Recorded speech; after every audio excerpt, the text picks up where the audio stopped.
Medina শরীফের মাটি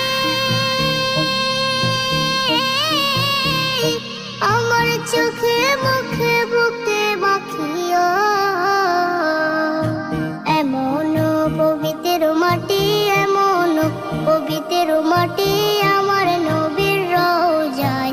তোমরা যদি যাও গো মদিনায়, তোমরা যদি যাও গো মদিনায়। ইয়া রাসূলুল্লাহ, ইয়া হাবিবাল্লাহ, ইয়া রাসূলুল্লাহ, ইয়া হাবিবাল্লাহ।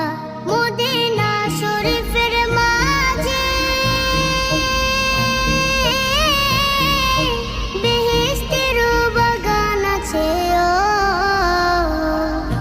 সেই বাগানে শুয়ে আছেন, সেই বাগানে শুয়ে আছেন প্যারা নবী মুস্তাফায়।